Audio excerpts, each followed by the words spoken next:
for watching VNA News Bulletin. I'm Vinh Hằng from Hanoi with the major stories. Prime Minister chairs National Conference on Human Rights Education. ADB raises growth forecasts for Vietnam. And later on, Film Week marks 80th anniversary of Vietnam People's Army. Party General Secretary To Lam on December 11th made a working trip to the Mekong Delta province of Dong Thap, which joined the leader to see how his trip is processing. Party General Secretary To Lam has urged the Mekong Delta province of Dong Thap to capitalize on its strengths and mobilize resources to make major breakthroughs. At a working session with the Stating Board of the Provincial Party Committee on December 11th, the party chief praised the province's achievements over the past time, with improvement in socio-economic infrastructure, standout results in the areas of education training, health care and culture, as well as better local livelihoods. He envisaged Dong Thap becoming a pioneer in economic restructuring, opening up opportunities for such new economic sectors as ecological economy, freshwater economy, adaptive agriculture, multimodal transportation, and health care. He stated that the province must focus on developing a streamlined, effective, and strong political system, penning incentives to attract talents, and improving human resources quality. Earlier, he offered incense and paid respect to Nguyen Sin Sac, the father of President Ho Chi Minh, at his memorial site in Chao Lan City. President Lương Cường held a working session with the Ministry of Public Security on December 11th. President Luong Quang has lauded the Ministry of Public Security for its outstanding performance in safeguarding national independence and sovereignty, territorial integrity, and the socialist regime. During a working session with the ministry's leaders in Hanoi on December 11th, the President underlined several key tasks for the ministry in the time ahead, one of which is to keep a firm grasp on the situation and maintain political stability for national development. Another task is to ensure absolute safety during major national events, particularly the upcoming party congresses at all levels in the lead-up to the 14th National Party Congress. The President required the ministry to focus efforts on building truly clean and strong party units within the Central Public Security Party organization, in parallel with broader efforts to build a streamlined, strong, efficient, and effective apparatus. A national conference on human rights education was held on December 11th. Prime Minister Phạm Minh Chính attended the event. The National Conference on Human Rights Education was held in response to the fifth phase of the World Programme for Human Rights Education. Prime Minister Chen noted that the conference sent out a strong message about Vietnam's commitment to human rights protection and education.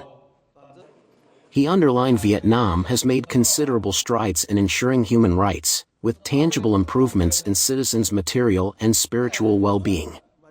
Vietnam's Human Development Index advanced 8 places in 2024 from 115th to 107th position out of 193 countries.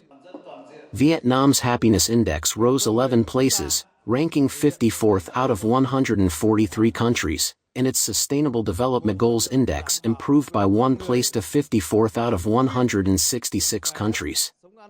Vietnam is now an active member of the UN Human Rights Council in the 2023 to 2025 tenure. The leader also pointed to the government's proactive approach in tackling challenges such as the COVID-19 pandemic and natural disasters, underscoring that the party and state's ultimate goal is to ensure independence and freedom of the nation and happiness for all citizens.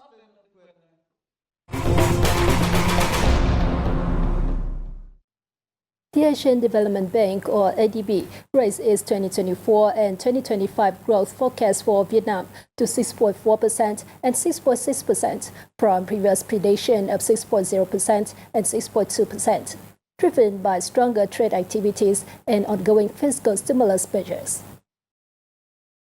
In its latest edition of Asian Development Outlook, ADO, The bank highlighted that accelerated public investment and accommodative fiscal and monetary policies are anticipated to further stimulate domestic demand amidst external challenges.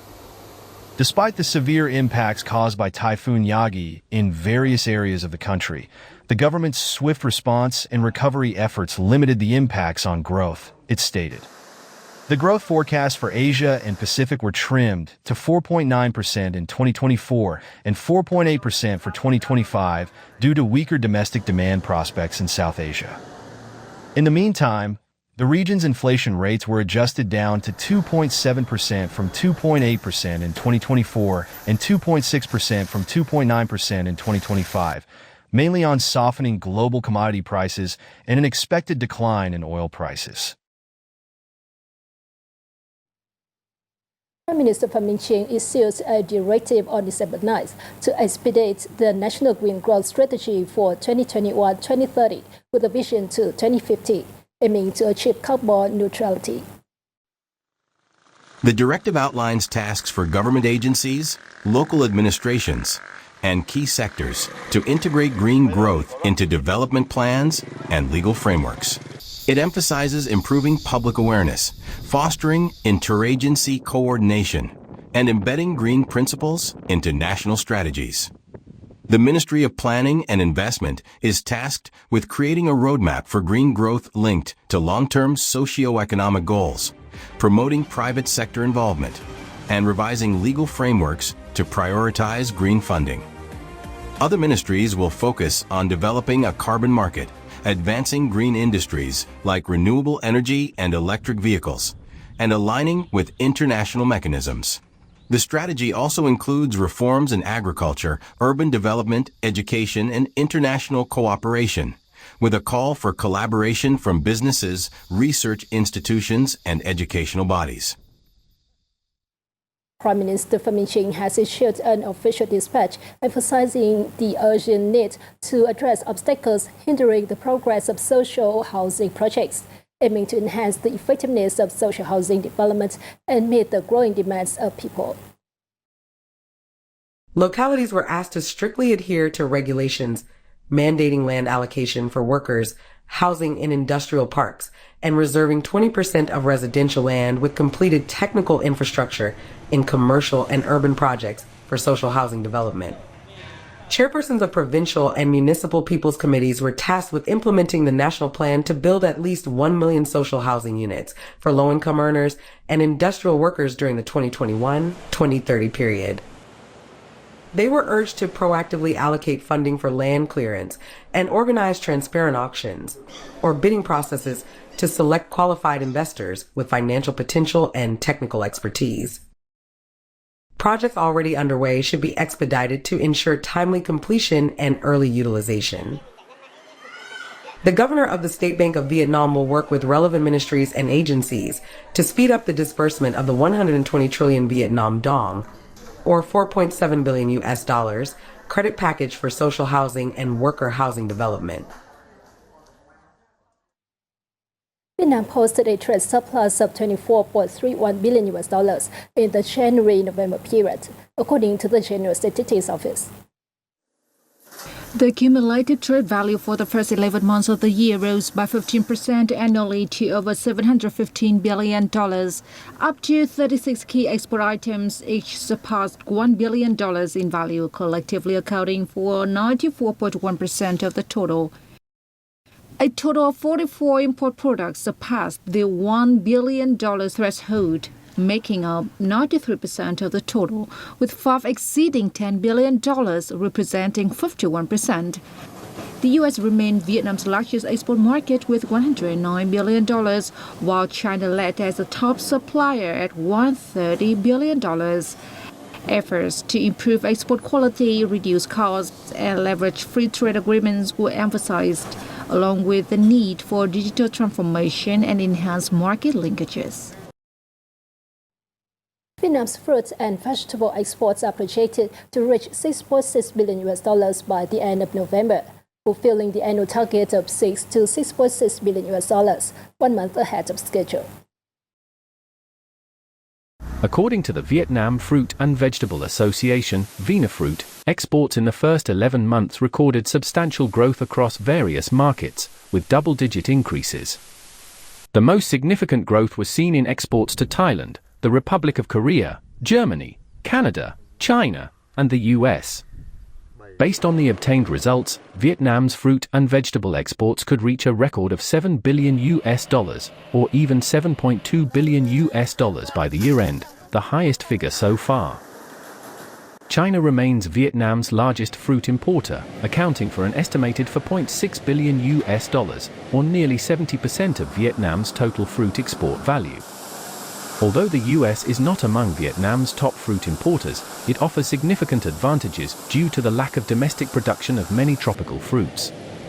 Currently, 8 types of Vietnamese fresh fruits are exported to the US, including dragon fruit, mango, longan, lychee, rambutan, star apple, pomelo, and coconut.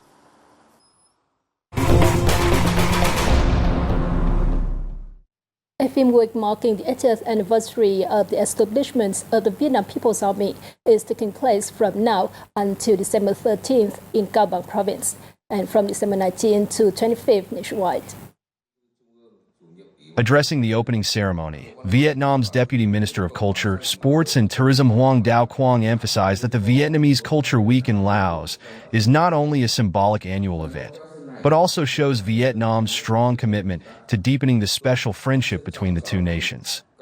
During the event, the Vietnamese art troupe, along with students from the Nguyen Du Bilingual School in Vientiane, delivered outstanding performances showcasing the rich cultural heritage of Vietnam. The performances extolled President Ho Chi Minh and the enduring friendship between the two countries, while also expressing love for the Vietnamese homeland and its people. Traditional Vietnamese instruments were used to bring a range of emotions to the audience, taking them on a musical journey through Vietnam's diverse landscapes and natural beauty. The 2024 Vietnamese Culture Week opened in Vientiane, Laos on December 10th, featuring the long-standing friendship between the two countries. During the film week in Cao Bang, several notable works will be introduced, including the feature films Red Dawn and Blue Stars on the Waves, as well as the documentary Sacred Image. On December 12th, there will be meetings between filmmakers, artists, and officers from the Cao Bang Border Guard Command and with teachers and students from the province's ethnic boarding school. The engagements aim to deepen understanding of the Vietnam People's Army's heroic traditions and share behind-the-scenes insights into the artistic journey of Vietnamese filmmakers. From December 19th to 25th, the Film Week will extend nationwide, showcasing a variety of acclaimed films, such as the feature film Peach Blossoms, Fur and Piano, documentaries such as Sacred Image, Steel in the Depths of the Sea, and Nguyen Thi Dinh, Portrait of a Female General, as well as the animated film The Greenland. The Film Week serves as a heartfelt tribute to the Vietnam People's Army, honoring its legacy through the powerful medium of cinema.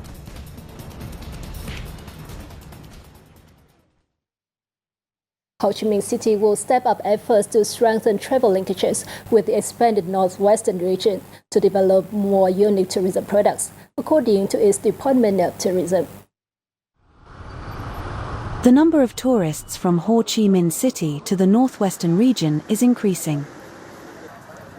Many inter-regional travel programs have been exploited effectively by travel firms in the city, with millions of its tourists visiting the region and vice versa, according to statistics from 10 businesses that are members of the Northwest Working Group.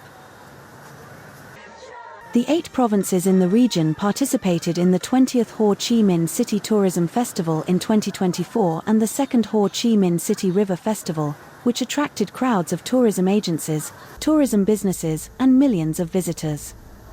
The tourism cooperation program between the city and the Northwest also included tourism promotion on various social networking sites.